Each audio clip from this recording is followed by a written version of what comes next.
வணக்கம். இன்னைக்கு நாம ஒரு முக்கியமான விஷயத்தை பத்தி ஆழமா பார்க்க போறோம். இந்திய உச்ச நீதிமன்றத்தோட ஒரு சமீபத்திய தீர்ப்பு, Nipun Malhotra vs Sony Pictures. இது படங்கள்ல மாற்றுத்திறனாளிகளை எப்படி காட்டுறாங்க, அதுல என்னென்ன சிக்கல்கள் இருக்குங்கிறத பத்தி பேசுது. நம்ம கிட்ட அந்த முழு தீர்ப்போட ஆவணம் இருக்கு.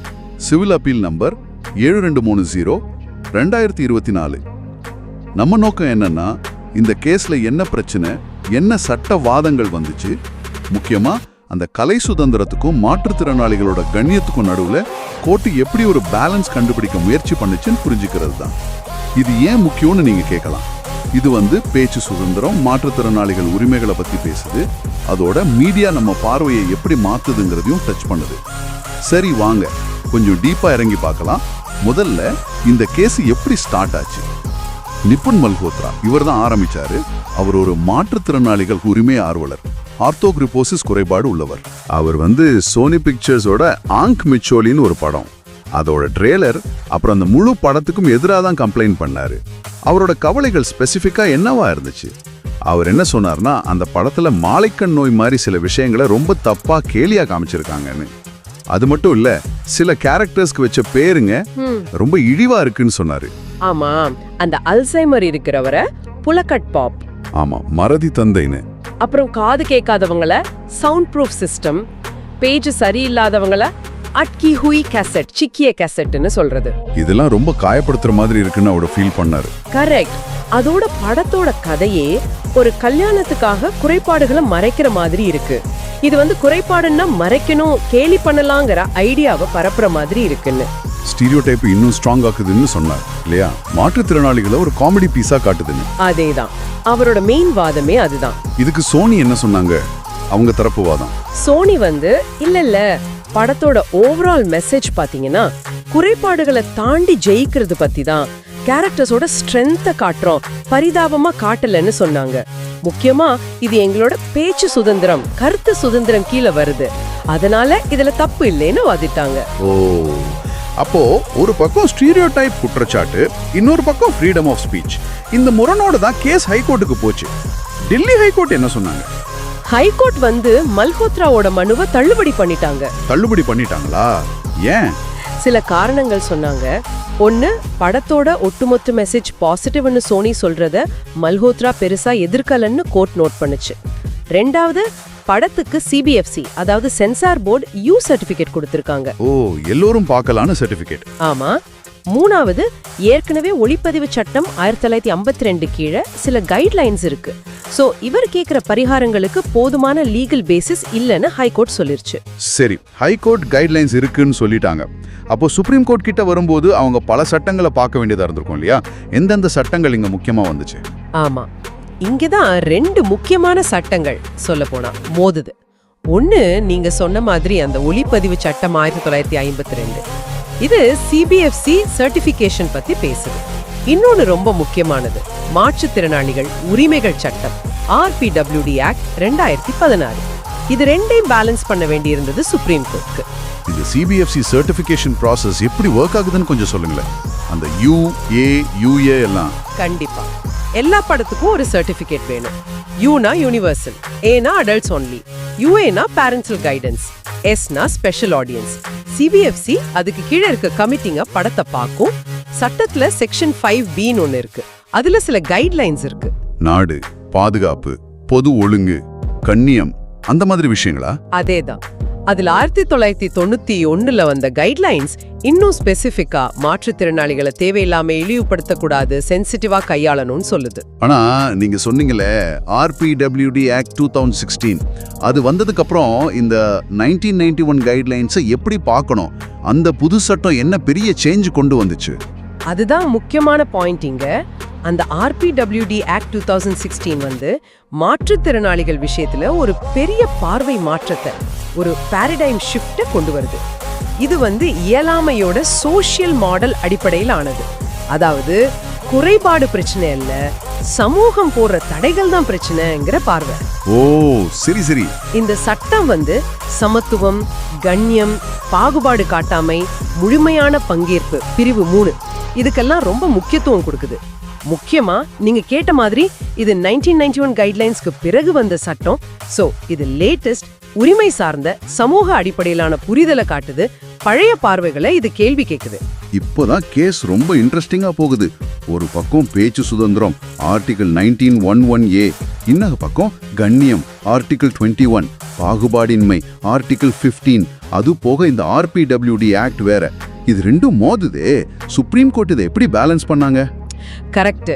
கோர்ட் முதல்ல சினிமா ஒரு பேச்சு வடிவம்தான், அதுக்கு பாதுகாப்பு இருக்குன்னு ஒத்துக்கிட்டாங்க. ஆனா அந்த சுதந்திரம் அப்சல்யூட் இல்ல. ஆர்டிகிள் 19(2) கீழே சில நியாயமான கட்டுப்பாடுகள் இருக்கு. அதுல கண்ணியம், ஒழுக்கம் எல்லாம் வருது. CBFC சர்டிபிகேஷன் கூட ஒரு வகை கட்டுப்பாடு தான். ஆனா கட்டுப்பாடுகள் ரொம்ப டைட்டா இருக்க கூடாதுன்னு சொல்லுவாங்களே. ஆமா, தடைகள் குறுகியதா இருக்கணும். பொதுவா கோர்ட்ஸ் CBFCயோட எக்ஸ்பர்டீஸ்க்கு மதிப்பு கொடுப்பாங்க.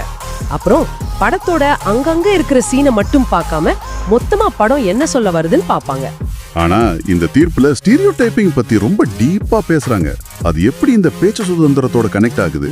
இது வெறும் ஹர்ட் பண்றதோட நிக்குதா இல்ல அதுக்கு மேலையா? மிக முக்கியமான கேள்வி. கோர்ட் இத ரொம்ப விரிவாவே டிஸ்கஸ் பண்றாங்க. ஹிஸ்டாரிக்கலா பாத்தீங்கன்னா மீடியாக்கள்ல மாற்றுத்திறனாளிகளை பெரும்பாலும் நெகட்டிவா தான் காமிச்சிருக்காங்க. ஒன்னு வில்லன்கள், இல்ல பரிதாபமானவங்க, இல்ல காமெடி பீஸ். இப்படி திரும்ப திரும்ப காட்டும்போது அது மக்கள் மனசுல ஒரு தப்பான, தீங்கு விளைவிக்கிற ஸ்டீரியோடைப்பை, டிசேபிளிங் இமேஜரியை உருவாக்குதுன்னு கோர்ட் சொல்லுது. ஓ, அப்போ இது வெறும் மன வருத்தம் இல்ல? இல்லவே இல்ல, அதுக்கு மேல இது மக்களோட ஆட்டிடியூட்ஸை மாத்துது, அவங்கள சமுதாயத்திலிருந்து உதிர்க்க வைக்குது, சமத்துவமின்மை அதிகமாக்குது, அவங்களோட கண்ணியத்தை, டிக்னிட்டியை குறைக்குது.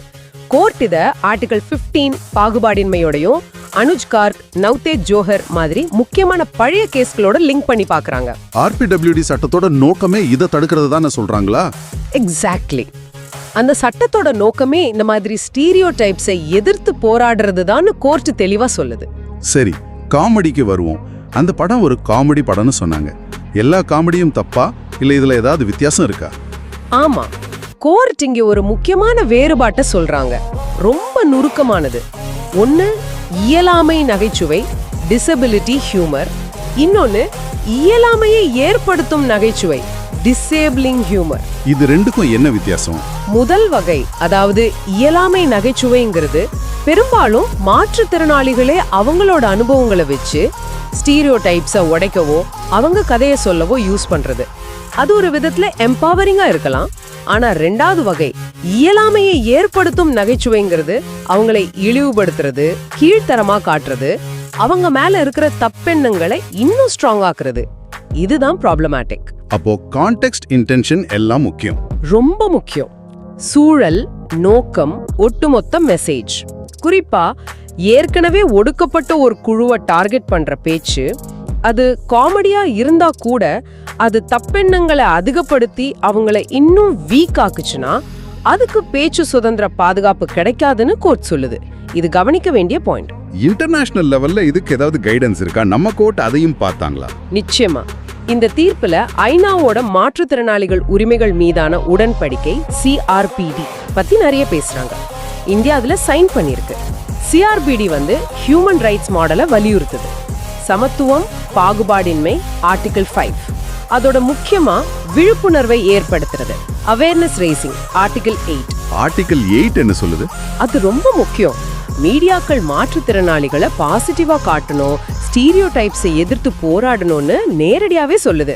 அதுவும் இதை செய்யும் போது மாற்றுத்திறனாளிகள் அமைப்புகளோட கலந்து ஆலோசிக்கணும்னு சொல்லுது. சில இன்டர்நேஷனல் கேஸை கூட குளோர்வி சுவிட்சர்லாந்து, பேச்சர்வி ஆஸ்திரியா கோட் பண்ணி இந்த ரைட்ஸ் பேஸ்ட் அப்ரோச் தான் சரின்னு தீர்ப்பு சொல்லுது. இவ்வளவு தூரம் விவாதிச்சுட்டு ஃபைனலா சுப்ரீம் கோர்ட் என்ன முடிவு பண்ணாங்க? அந்த படத்துக்கு தடையா இல்ல சேஞ்சஸ் என்னாச்சு?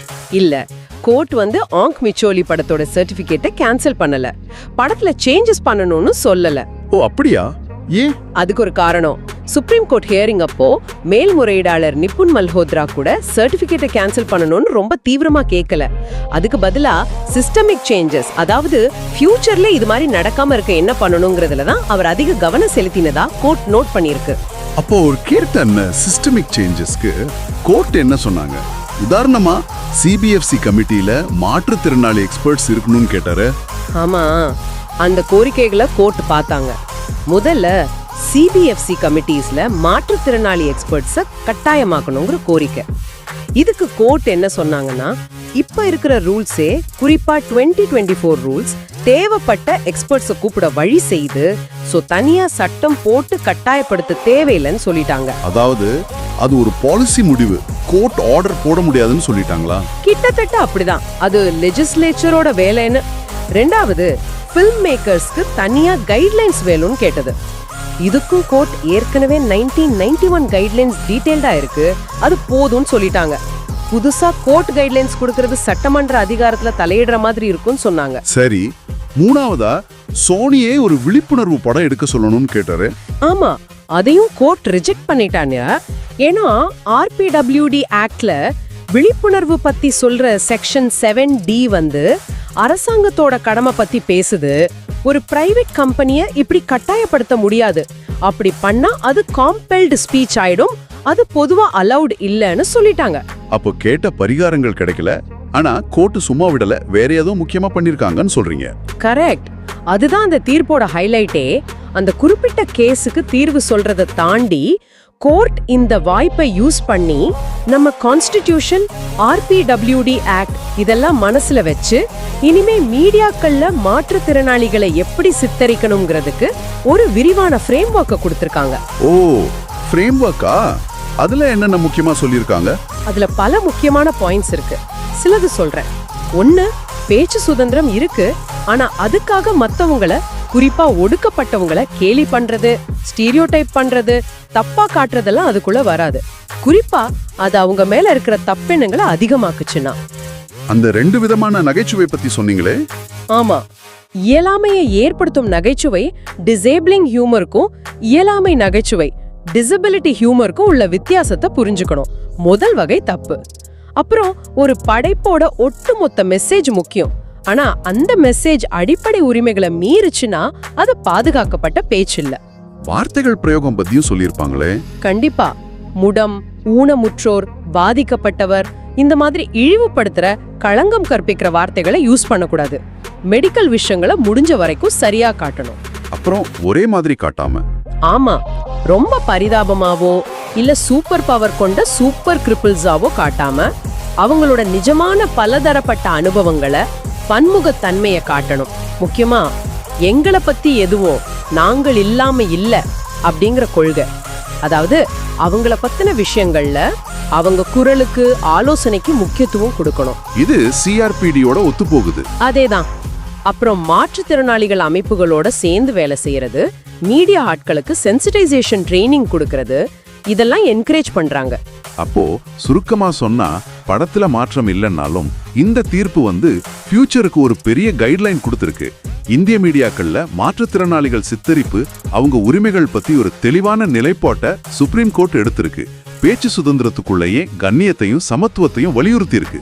ஆமா, இங்க இன்ட்ரெஸ்டிங்கான விஷயம் என்னன்னா, கோர்ட் வெறும் சட்டத்தை மட்டும் இன்டர்பிரேட் பண்ணல. ஒரு படி மேல போய் சோஷியல் ரெஸ்பான்சிபிலிட்டியோட கண்டென்ட் கிரியேட்டர்ஸ்க்கு சில பிரின்சிபிள்ஸை வகுத்து இன்னும் சென்சிட்டிவா, ஆக்யூரேட்டா இருங்கன்னு சொல்லியிருக்கு. இது நிஜமாவே ஒரு முற்போக்கான விஷயம். நிச்சயமா. சரி, இந்த விரிவான அலசலை முடிக்கிறதுக்கு முன்னாடி நீங்க யோசிக்க ஒரு கேள்வி.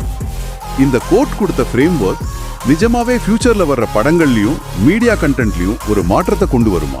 என்ன நினைக்கிறீங்க? அது மட்டும் இல்லாம இந்த மாதிரி உண்மையான, மரியாதையான சித்தரிப்புகளை நாம எதிர்பார்க்கறதுலயும், ஒருவேளை கோர்வதிலையும் ஒரு ஆடியன்ஸா, ஒரு பார்வையாளரா உங்களுக்கு என்ன பங்கு இருக்குன்னு நினைக்கிறீங்க? இதோட இன்னைக்கு நம்ம அலசல் முடியுது. மீண்டும் சந்திப்போம்.